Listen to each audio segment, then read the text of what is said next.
tenemos un primer momento en el que haré un marco general de la situación de la migración en el mundo, y en la segunda parte el padre Alberto pues expondrá la teología de la migración a través del libro que ha publicado y que se titula así como está en la pantalla: Hijos e hijas de un peregrino.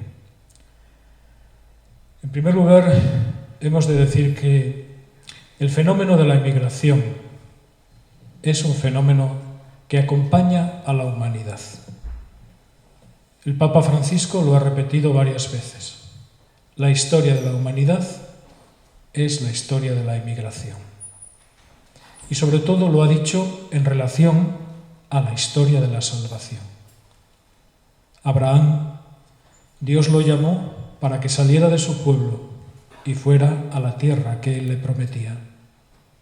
Ese pueblo fue peregrinando por el desierto, fue después esclavizado en Egipto, fue liberado, fue exiliado en Babilonia. Por lo tanto, la historia de la salvación está ligada a la historia de migración y de exilio del pueblo de Israel. Lo mismo sucede con el nuevo pueblo de Dios, que es la Iglesia, extendida por toda la tierra, pero que se siente pueblo en camino hacia la casa del Padre. Los santos padres y el magisterio de los obispos siempre han subrayado esta situación de exilio en la que vivimos en este mundo, esperando la patria definitiva. Por tanto, esto que ahora tiene un cierto relieve comunicativo y social no es de ahora, es de siempre. La historia de la humanidad está ligada a la historia de la migración y la historia de la salvación también. En estos momentos, la historia del fenómeno de la inmigración es un fenómeno emergente en el mundo, y la característica es que se ha globalizado. Si antes de alguna manera era algo local, hoy la migración y el exilio es algo que concierne a todos los países y naciones del mundo. Unos porque son emisores de migrantes y otros, desgraciadamente, son provocadores de exiliados por las guerras, las persecuciones y la falta de derechos humanos. Y otros son países de tránsito hasta los países de destino. Por tanto, es todo un fenómeno global, que así lo define el Santo Padre Francisco, diciendo que a la globalización de la migración se debe corresponder con la globalización de la solidaridad y no de la indiferencia. El fenómeno de la migración forzada es en estos momentos un drama humanitario de primer orden. Muchas personas en el mundo se ven obligadas a emigrar de sus países por diversas causas. Dicen los entendidos que cerca de 800 millones de personas desearían salir del infierno de su situación en la que viven porque su vida no es digna. De hecho, 260 millones de personas están en esta situación de migración, de los cuales más de 22 millones son exiliados. Las causas de la migración, pues, se han dicho muchas veces. Hay unas causas que son de tipo político, y es la guerra, el terrorismo, la persecución, la falta de derechos sociales, de derechos humanos, etc. Otras son las causas provocadas por la injusticia del orden económico, que condena a grandes países y a grandes áreas del mundo al hambre y a la falta de recursos suficientes para poder vivir una vida digna. Y por último, señala el Papa Francisco, sobre todo en la encíclica Laudato Si, que los cambios climáticos están provocando en la humanidad una serie de consecuencias, entre ellas la sequía y consecuentemente de la sequía la falta de alimentos en grandes áreas del mundo, sobre todo del África, del Sahel, etc., que esto es nuevo, lo mismo que sucede con los terremotos o con los tsunamis que hemos visto y que estamos viviendo. Eso provoca emigración, provoca que las personas salgan de esos lugares porque realmente tienen verdadera situación de necesidad y de carestía de vida.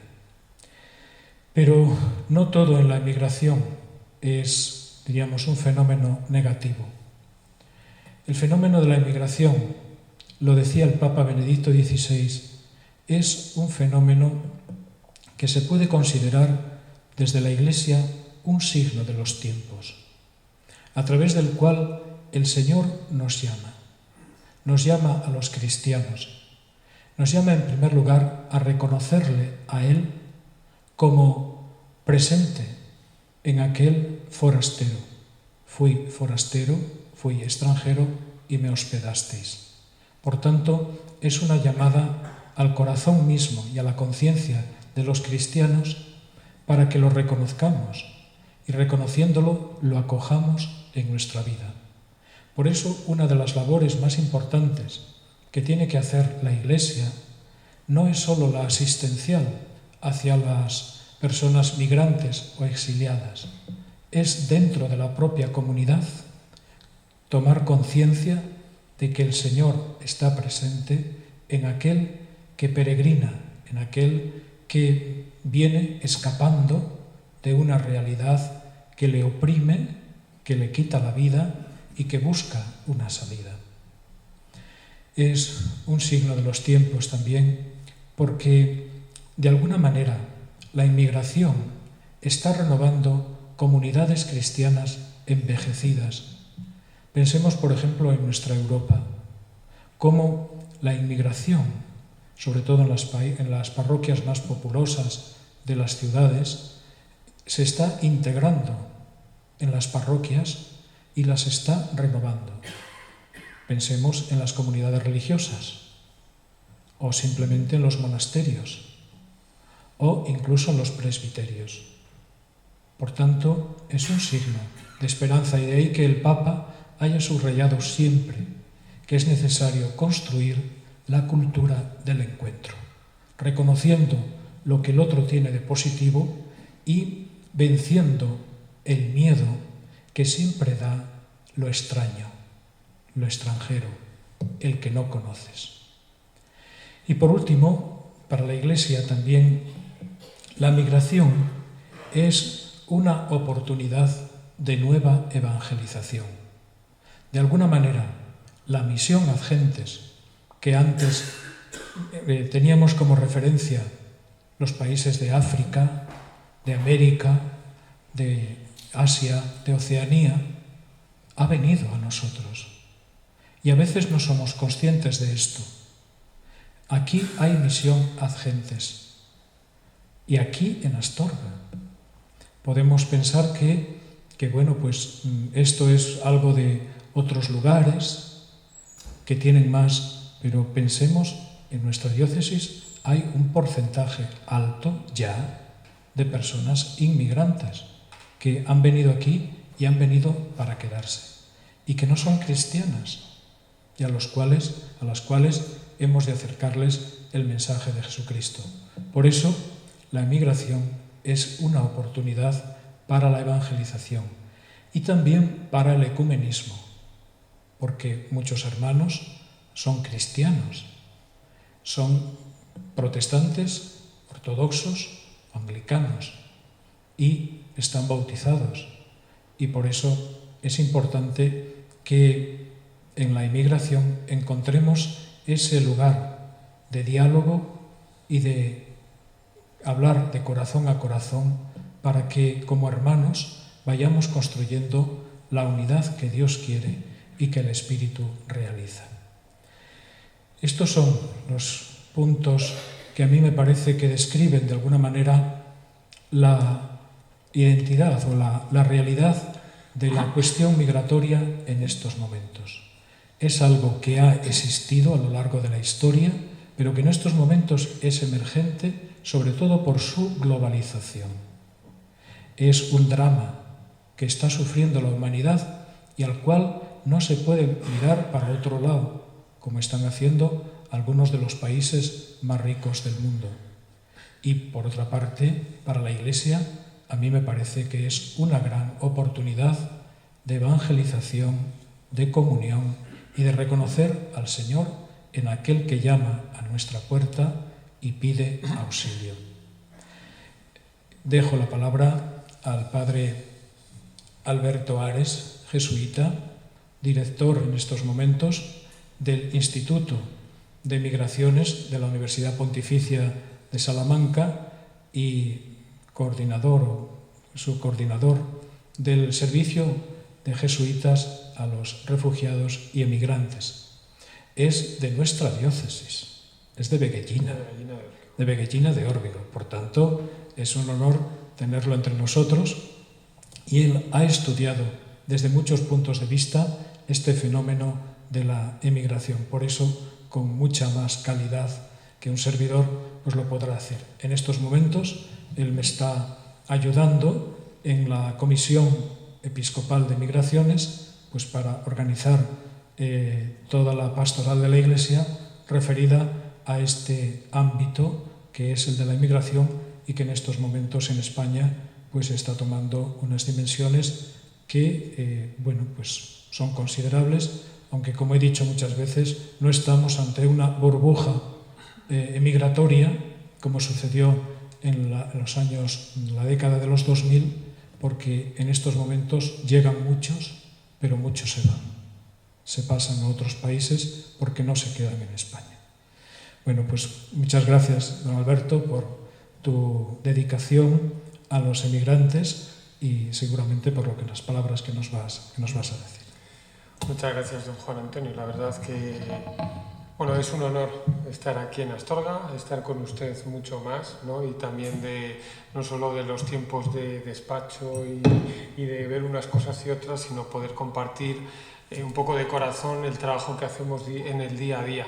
Y también un honor y una alegría también veros a muchos de los que estáis también por aquí, también caras conocidas y en mi diócesis y en Astorga, ¿no?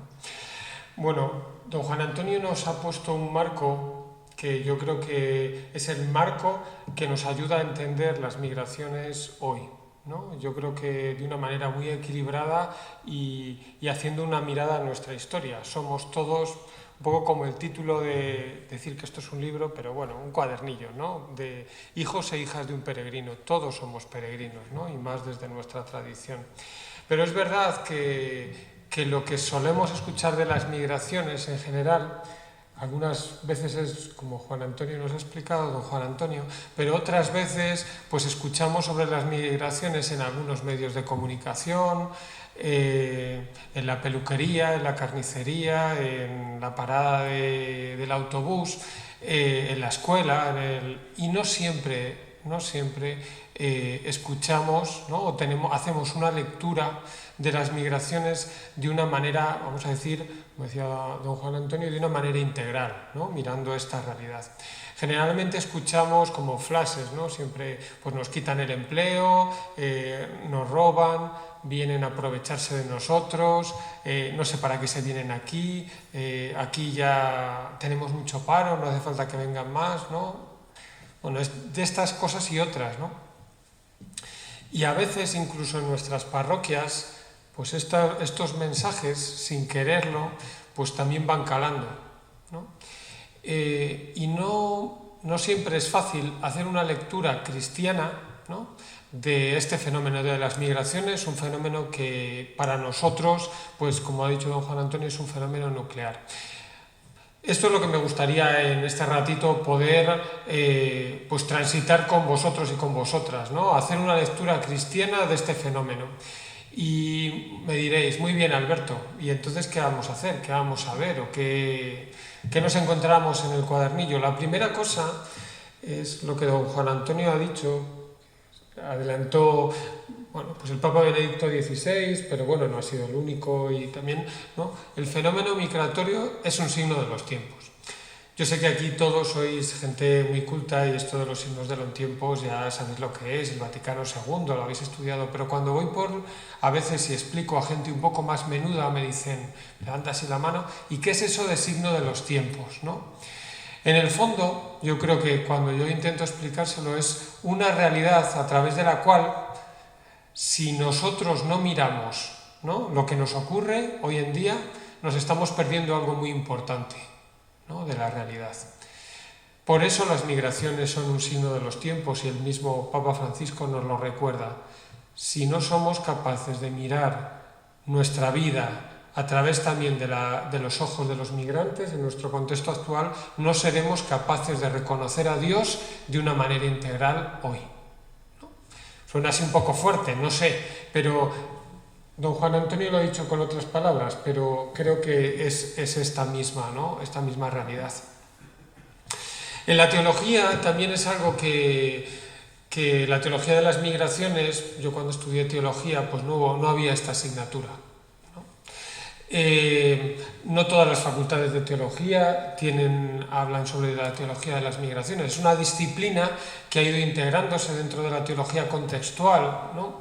Y bueno, algunos dicen, pero ¿para qué hablar de la teología de las migraciones y de estas cosas, ¿no? Pues igual que la de teología de la liberación, la teología feminista, ¿por qué no entra dentro de la dogmática? Perdonadme que utilices un lenguaje así más sencillo, ¿no?, para entendernos, ¿no? Hay un teólogo, Karl Rahner, que hace ya unos cuantos años dijo algo así sobre la teología y sobre la experiencia, ¿no? Dice, solamente algo experimentado, vivido y sufrido es un saber que no sufre decepción, terminando en aburrimiento y olvido, sino que llena el corazón con sabiduría colmada de ciencia y de un amor experimentado. No lo meditado, sino lo vivido y sufrido ha de llenar mi espíritu y mi corazón. Todo el saber aprendido a través del estudio no es más que una pequeña ayuda para la experiencia de la vida, única, que da sabiduría para salir al encuentro del mundo con espíritu despierto y preparado.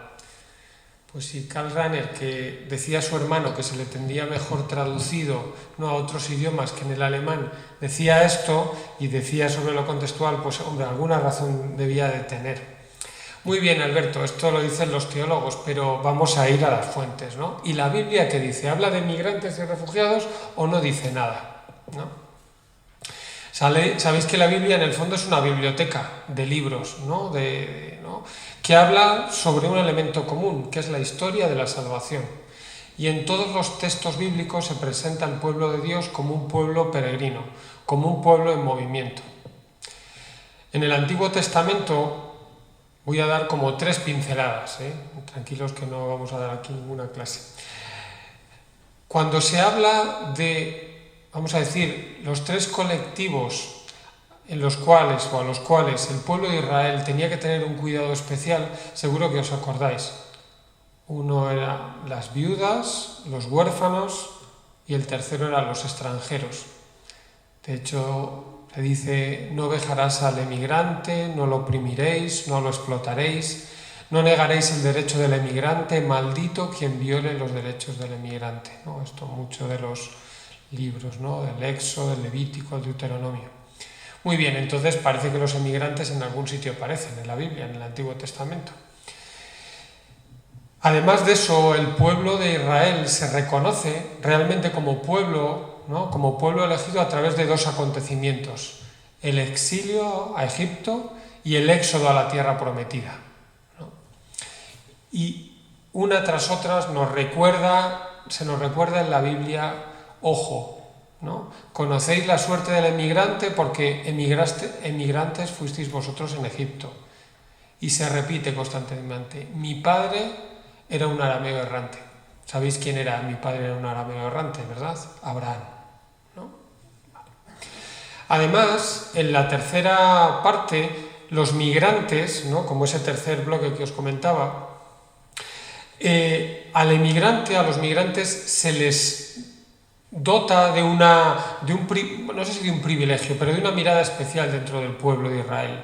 Esta es la tierra que os repartiréis las 12 tribus de Israel. Os la repartiréis a suerte, como propiedad hereditaria, incluyendo a los inmigrantes que residen entre vosotros. Al forastero que reside junto a vosotros, lo miraréis como uno de vuestro pueblo, lo amarás como a ti mismo. Muy bien, Alberto, pues parece que en el Antiguo Testamento se dice algo, pero desde el Antiguo Testamento hasta hoy ha llovido, ¿no? No ha llovido. Y después, ¿y el Nuevo Testamento? Bueno, Jesús, la Sagrada Familia, se reconoce, los evangelios lo reconocen, vamos a decir, como la primera o una de las primeras familias migrantes que aparecen en el Nuevo Testamento. Recordáis el pasaje tanto de Mateo como luego de Lucas, ¿no? Pues la Sagrada Familia, como muchas familias de refugiados, iban buscando por ahí posada, ¿no? Y parece que no encontraban lugar. De hecho, María tuvo que dar a luz en un pesebre allí, que a los que somos de pueblo, ¿no? Y nos hemos criado un poco por aquí, parece que en las Navidades uno pone el Belén y es todo muy bucólico, ¿no? La pajita allí, el buey, la mula, ¿no? Es muy bonito. Pero todos sabemos que cuando uno entra en una cuadra y ve a los animales, no es tan bucólico como el pesebre en nuestra casa, ¿no? Nace en una cuadra donde huele a mierda, con perdón. La Sagrada Familia, Jesús, ¿no? Dios hecho hombre, se convierte en migrante. Uno de los elementos más importantes también que cultiva Jesús en su vida pública es la fraternidad. Él va incluyendo en su camino, ¿no? A la gente que está al borde, ¿no? Al borde del camino. Yo recuerdo también cuando estudié teología, evangelios, no os digo el profesor ahora, por si acaso lo que os comento lo dice, ¿no? Pero él nos decía que Jesús intentó cambiar el mundo, ¿no? Pues nosotros, si nos preguntaran a cualquiera de nosotros, diríamos, bueno, pues para cambiar el mundo, pues vamos a hacer un consejo, ¿no? Vamos a traer aquí al Trump, vamos a, yo qué sé, al presidente de Telefónica o qué sé yo, al de Microsoft o al de Apple, ¿no? Y Jesús escoge a una panda, como diríamos así un poco de pueblo, a una panda de garrulillos, ¿no? Pues gente, pescadores que estaban, bueno, no tenían ninguno ni máster, no sabemos si lo habían sacado bien o mal, ni habían hecho ninguna otra cosa, ¿no? Jesús en su vida se convirtió en un peregrino, en un migrante y fue acogiendo a aquellos que estaban al borde del camino como equipo, como grupo. Además, en el Nuevo Testamento se dice en uno y en otros sitios que Jesús reconoce a los extranjeros, aquellos que vivían en el pueblo de Israel, como parte del pueblo, y ahí empieza a reconocer que el mensaje de Jesús es para todos. Todos recordamos, ¿no?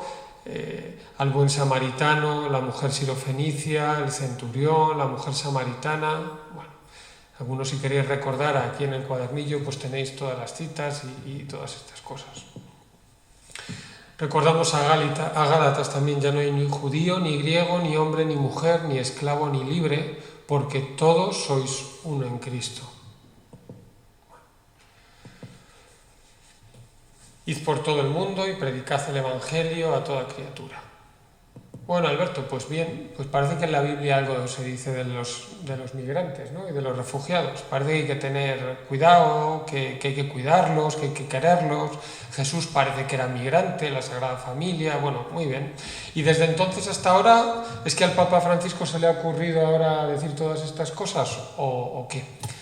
Sabéis que después, ¿no?, de los primeros siglos había unos padres, los padres de la Iglesia, que también hablaron en algunos temas sobre la inmigración, ¿no? Os vais a sorprender cuando leamos alguna de estas frases que también tenéis en el cuadernillo, cuando vamos a reconocer que algunas de las cosas que se dijeron por ahí por el siglo III o IV las podíamos estar diciendo ahora mismo. Una de las primeras definiciones que hicieron de los cristianos las personas que no eran cristianas eran esta. Apareció en un discurso, el discurso de Diogneto, decía sobre los cristianos: habitan sus propias patrias, pero como inmigrantes. Toman parte en todo como ciudadanos y todo lo soportan como extranjeros. Toda tierra extraña es para ellos patria y toda patria tierra extraña. Esta es alguien que no sabía de los cristianos. Esta es la definición que hacía de nosotros. O sea, que parece que los primeros cristianos pues sí que tenían ese sentimiento, ¿no?, de peregrinos, de vivir como extranjeros. La hospitalidad era algo que llenó bastante los sermones, ¿no?, de estos santos padres.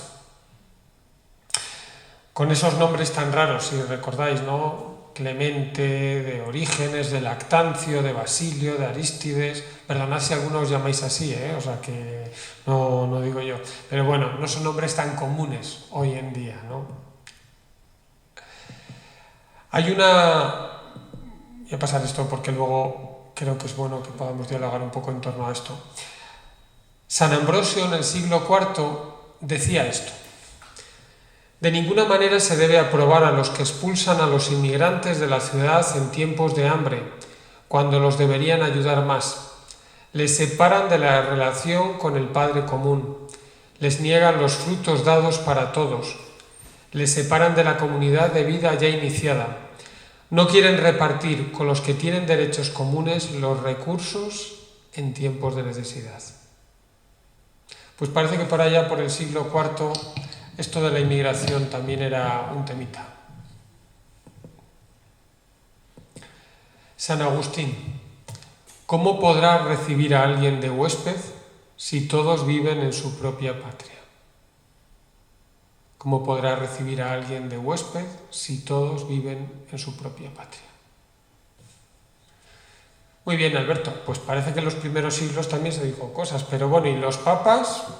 ¿Ha sido solo el Papa Francisco o antes? Bueno, sabéis que el magisterio de la Iglesia, y es verdad que el Papa Francisco ha puesto el acento, ¿no?, en este último tiempo, ha puesto el foco en la realidad pues dolorosa, pero también en toda la riqueza y oportunidad, como nos decía don Juan Antonio, que nos trae la inmigración.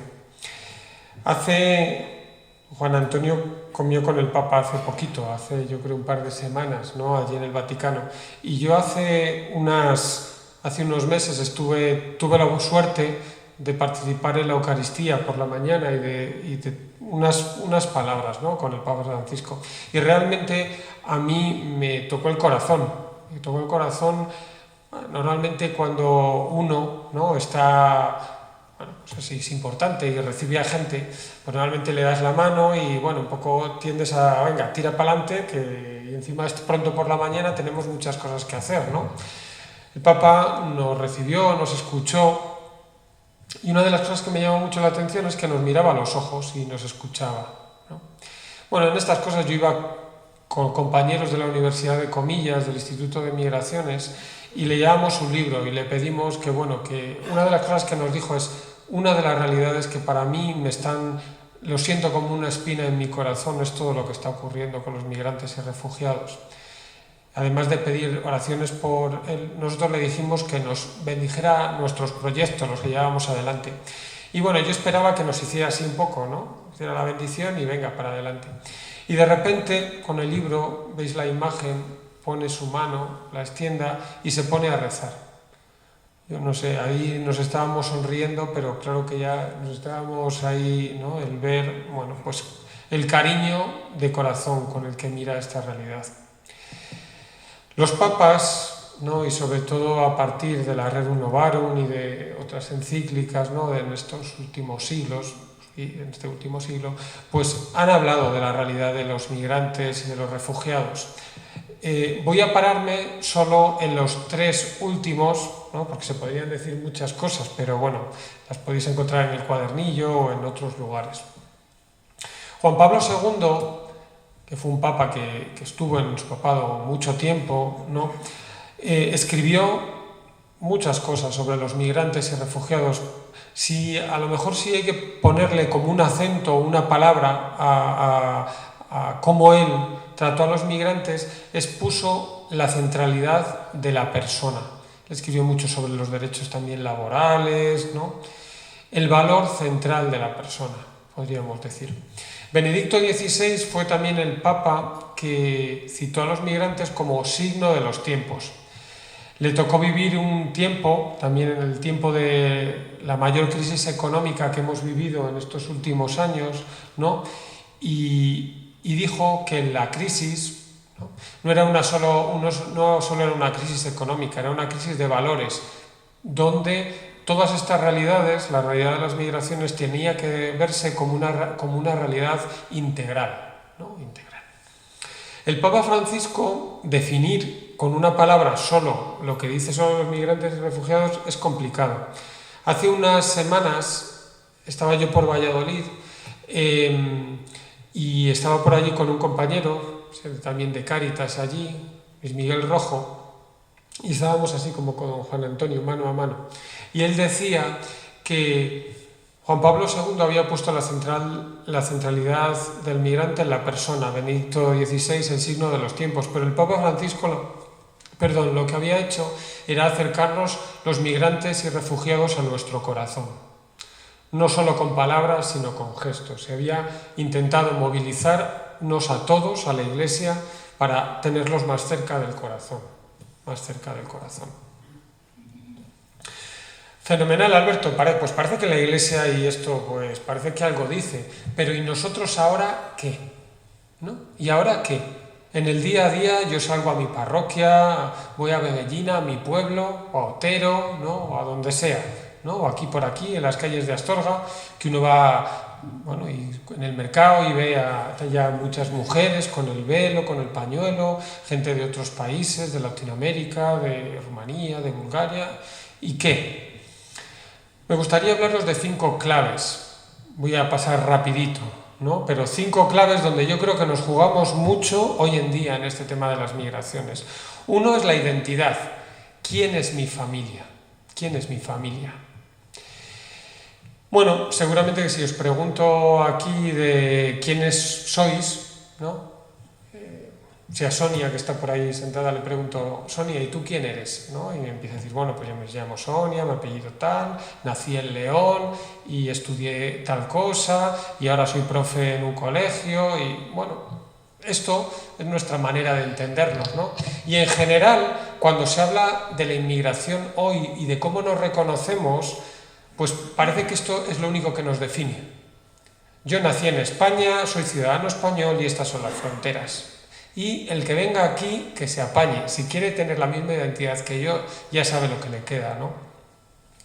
Un día le preguntaron a Jesús, andaba por allí, de paseo no estaba, pero le preguntaron, oye, que está por ahí tu familia, que te andan buscando. ¿Recordáis que Jesús dijo, ¿y quién es mi familia? ¿No? Todos recordamos, ¿no?, la respuesta de Jesús. Mi familia es aquella, ¿no?, que sigue la voluntad del Señor, ¿no? Que sigue la voluntad del Señor. Bueno, yo creo que en esto de la identidad, también en nosotros como cristianos, pues tendríamos que tenerlo en cuenta. No solo nos define nuestra familia de sangre, donde hemos nacido, nuestro pueblo, la identidad como cristianos nos la da el seguimiento de Jesús. Nuestra familia debería ser una familia más grande. No solo puede ser nuestra familia de sangre, ni nuestro pueblo, aunque lo queramos mucho. ¿No? Una realidad de sentirnos todos uno. Yo creo que otra encrucijada es la dignidad, ¿no? La pregunta que yo pongo ahí es, ¿cómo nos ha creado Dios? ¿No? Si recordamos un poco la Biblia, Dios nos ha creado como a imagen y semejanza suya. Si Dios nos ha creado a todos a imagen y semejanza suya, es que cuando rezamos el Padre Nuestro, de verdad, nos tenemos que creer, cuando nos miramos así unos a un lado y a otro, que es que todos somos hermanos y hermanas y todos tenemos la misma dignidad, ya seamos blancos, marrones, amarillos, hayamos nacido aquí o allá, tengamos un pasaporte o otro. Yo siempre cuento la anécdota, estuve hace años acompañando a comunidades migrantes de refugiados salvadoreños en Estados Unidos, en el área de Boston. Y los sábados teníamos los bautizos. Y allí había siempre unas colas, había muchos bautizos, ¿no? Y bueno, lo típico un poco en los bautizos, ahí la verdad, como sacerdote, pues me gustan mucho los bautizos, porque tiene mucha simbología y es uno de estos sacramentos donde uno realmente recibe la gracia de Dios, bueno, por puro don, uno ahí lo reconoce, ¿no?, como puro don. Y yo, bueno, pues la simbología, que si la luz, el agua, que bueno, todas estas cosas que normalmente los sacerdotes solemos citar en las homilías, ¿no? Y allí me decían: padre, es que aquí es un momento muy importante, ¿sabe? Porque aquí con el bautismo adquirimos unos papeles. Allí en la parroquia había gente sin documentos. Había otros que tenían permisos temporales. Muy poquitos eran ciudadanos, tenían el pasaporte. Dice: mire padre, con el bautismo recibimos unos papeles que una ciudadanía que nada ni nadie nos va a poder quitar jamás. Yo la verdad que cuando me decían esto me decía así, ¡pluc!, ¿no?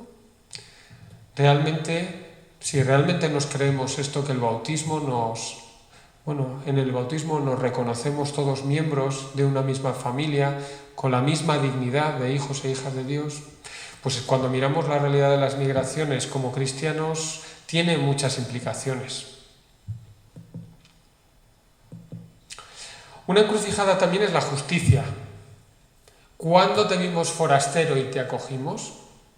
Decía Mateo: en verdad os digo que cuanto hicisteis a uno de estos hermanos míos más pequeños, a mí me lo hicisteis. Don Juan Antonio lo expresaba muy bien en las palabras, ¿no?, en esas 5 claves que nos daba. Muchas veces pues vivimos muchas situaciones de injusticia y la vivimos ahí, como ese sillón que está arriba en la imagen, sentados en el sillón y haciendo así, muchas veces cerrando los ojos o cerrándonos la boca, ¿no?, ante las injusticias que vivimos. En poquitas semanas, ¿no?, canonizaremos a Monseñor Romero, ¿no?, personas, también pastores, que han sido ejemplo, como don Juan Antonio, también de compromiso con la gente sencilla, con la gente que sufre, ¿no? Otra encrucijada, y ya voy acabando, es la hospitalidad. ¿Con quién comparte la mesa Jesús? Comentábamos antes que Jesús sienta a la mesa a aquellos y aquellas que en su sociedad están fuera. Vamos a decir que personas, no sé si de mal vivir, pero al menos aquellos que no son socialmente aceptables. Algunos teólogos incluso dicen que la manera como Jesús comía fue lo que le llevó a la muerte, ¿no? Rompió todos los esquemas sociales cuando Jesús se sentaba a la mesa.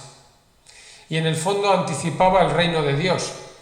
Esa mesa, ese banquete donde todos tenemos un lugar, donde todos tenemos cabida.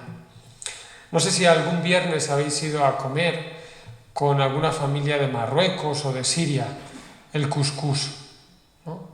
Allí cada uno con su cuchara, compartiendo. Yo no lo vi, pero en mi pueblo, en Meguellina, también me decían que también se comía así en la casa, ¿no? Que había allí la tartera, la perola, ¿no? Y allí cada uno iba con la cuchara y era cucharada y paso atrás, ¿no?, también para compartir. Y por último, la quinta encrucijada, yo lo titulo así: la integralidad. ¿Está todo conectado? Dios nos ha creado como una sola familia, con el convencimiento de que todo está conectado. Necesitamos caminar hacia un desarrollo, como nos dice la encíclica también, el Laudato Si, un desarrollo sostenible e integral, que devuelva la dignidad a las personas y al medio ambiente. Es verdad que se puede decir de muchas maneras, pero en este mundo, como nos decía don Juan Antonio, globalizado, lo que unos hacemos afecta a otros. Y no me refiero solo a nivel económico, a nivel laboral, ¿no?, a nivel de polución. Nosotros, como cristianos, también nos lo creemos, ¿no? La salvación, como pueblo, pues implica que unos y otros nos tenemos que sentir también copartícipes, solidarios, ¿no? Sentirnos como familia.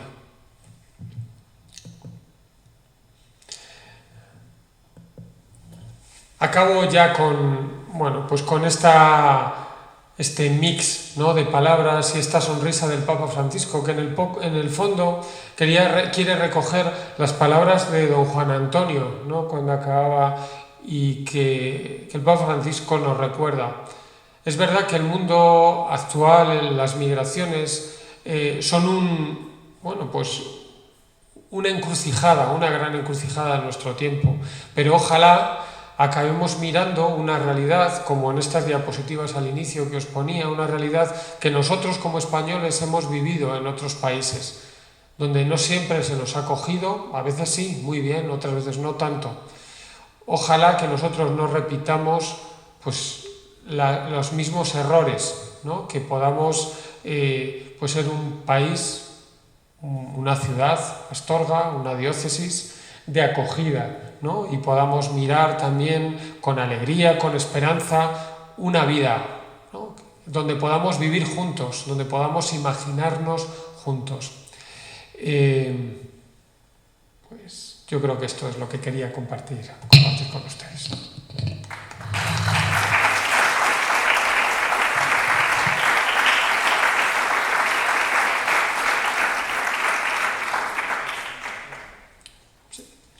No sé que a lo mejor, son todavía las 8:15, igual todavía podemos tener un tiempito de, no sé si dialogar o algún comentario, alguna cuestión, alguna pregunta, o para decir, Alberto, no tienes ni idea, y estas cosas, pues yo pienso esto.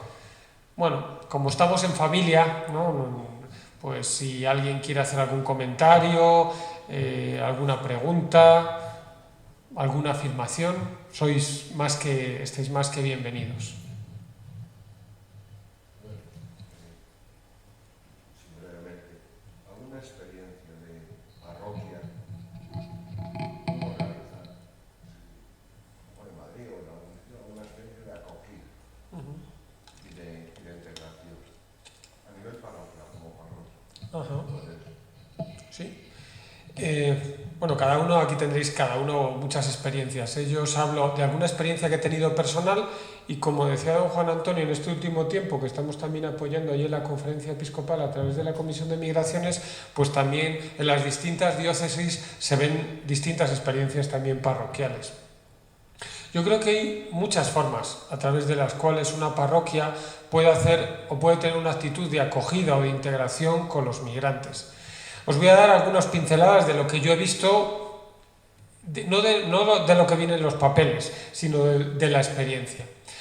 Bueno, he conocido parroquias donde han abierto las puertas de su parroquia para acoger a migrantes.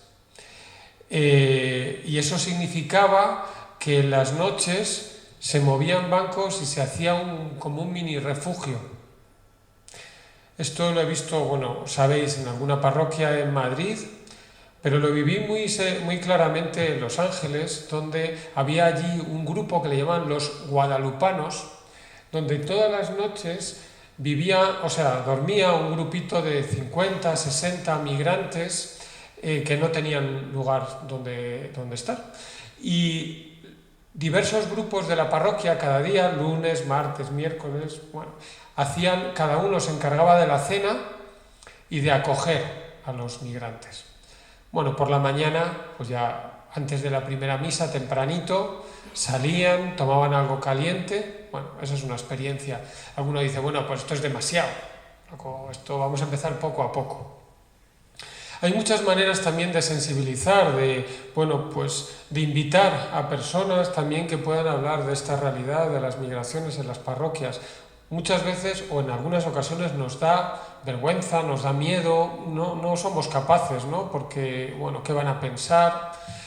Experiencias también, ¿no? Donde a través también de Cáritas Parroquial, donde se hace un acompañamiento a familias y donde se hacen vínculos, ¿no? Con las familias de la parroquia, con familias migrantes.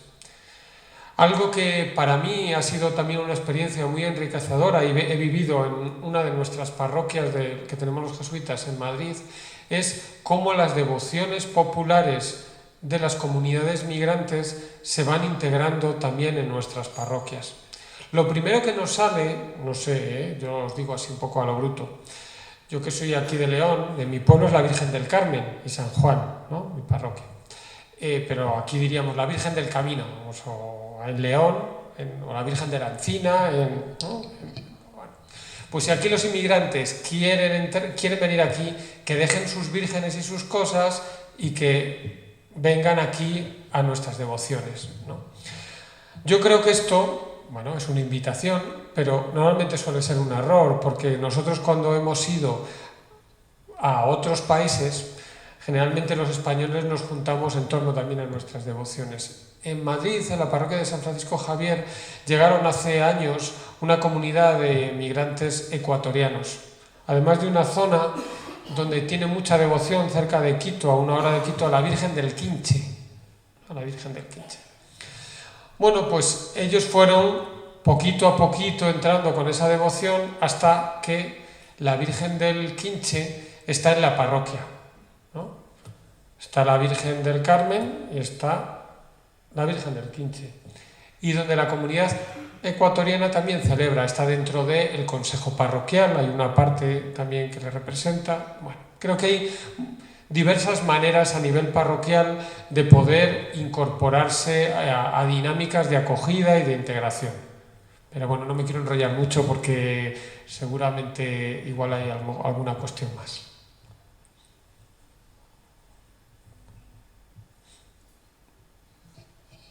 ¿Algún comentario, alguna pregunta? ¿Cuántos años llevas, Roberto, dedicándote a esta misión? Pues sí, hace ya unos cuantos.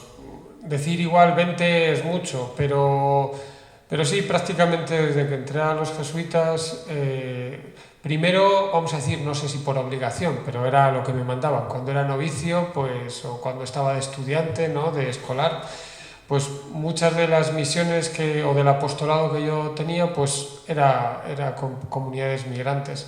Algunas fue, pues también en Madrid, cuando estaba estudiando la teología, con la comunidad ecuatoriana, cuando me ha tocado en Valladolid, allí en Recíncola, especialmente con comunidad marroquí, aunque también con otros colectivos, en Estados Unidos, en México, mucho con comunidades latinas y en otras partes. Creo que los leoneses, que somos bastante peregrinos también y nos hemos movido mucho, creo que en mi vida una de las riquezas grandes que he adquirido, lo del título de hijos e hijas de un peregrino, me lo creo. Vamos, me lo creo. La experiencia que tengo yo, si no estoy equivocado, es que tuviste antes ya, pero cuando cantaste misa, fuiste a la patria de Santa Teresa de Calcuta, a campamentos con niños. ¿Recuerdas algún caso? Sí, bueno, don José recuerda en estos años también me ha tocado andar por aquí por allá en diversos sitios, y hace años en Albania, al poco tiempo de caer también el muro, ¿no? El telón, y pues allí íbamos con niños discapacitados que dejaban abandonados en la calle, ¿no? Hay un proyecto, el proyecto Esperanza, no era de las adoratrices, aunque tenga ese nombre también, pero... Y entonces, mucho de lo que vivíamos allí no era una vida de peregrinos, de migrantes. La realidad que recorrían mucha de esta gente que intentaba dejar el país, pero que vivía con muy poquito. A nosotros, los que íbamos de aquí de España, nos dejaba muy tocados, ¿no? Gente muy desestructurada, gente abandonada muchas veces a su suerte, donde cada uno de nosotros, y eso ocurre a veces también con las comunidades migrantes, ¿no? Uno dice, de aquí ya nada vamos a poder sacar, esto no tiene vuelta atrás, no sale. Lo vemos a veces con los atentados, ¿no? Y uno dice, bueno, estos atentados terroristas, esto ya no tiene vuelta atrás. Había algo que allí una señora, se llamaba Silvana, ya murió, una señora italiana que llegó a Albania y se le llevó el corazón a aquellos chicos. Decía dos cosas que yo recuerdo y se me quedó como muy clavado. Uno era la providencia, estamos en las manos de Dios. Y otro es, el amor es lo único que transforma la vida de las personas. Y realmente viendo el caso de muchos niños, ¿no? Que venían a veces de otros países, de Montenegro, de Kosovo, allí, uno se daba cuenta con esas discapacidades que lo único que les transformaba, que les cambiaba, era el amor, mirar a la gente con cariño. Yo siempre digo que en el contacto con las comunidades migrantes, pero nos lo podíamos aplicar a cada uno de nosotros, el refrán castellano del roce hace el cariño, me lo creo mucho.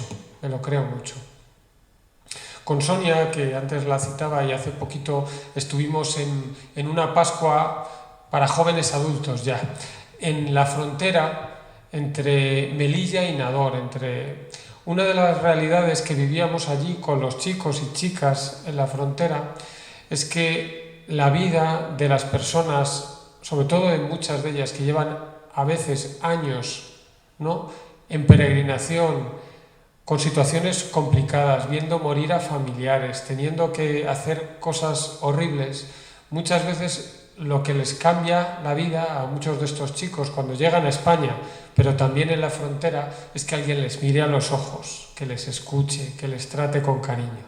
Creo que el amor es lo único que hace transformar la vida de las personas.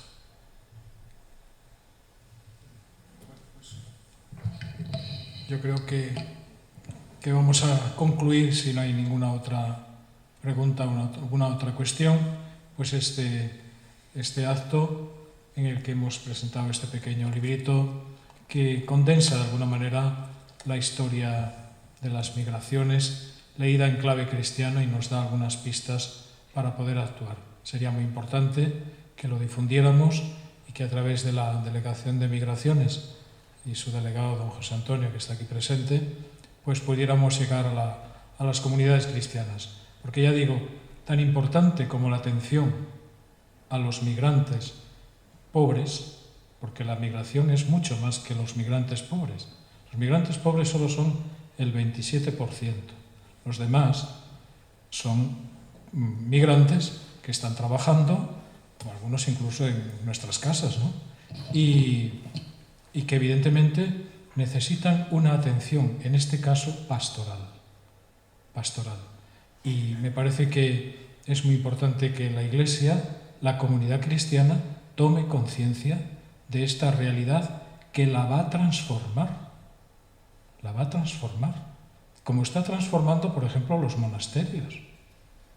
8.000 monjas, 2.500 son extranjeras. Y no digamos las de vida activa.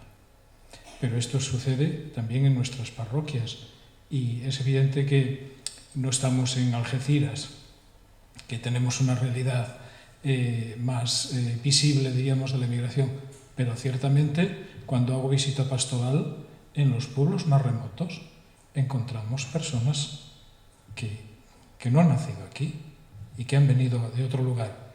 Bueno, pues cómo nos abrimos a ellas, cómo se integran, etc. Yo creo que es un reto del futuro que hemos de asumir, de saber integrar y de adelantarnos a lo que nos viene. Muchísimas gracias por su atención y hasta otro momento.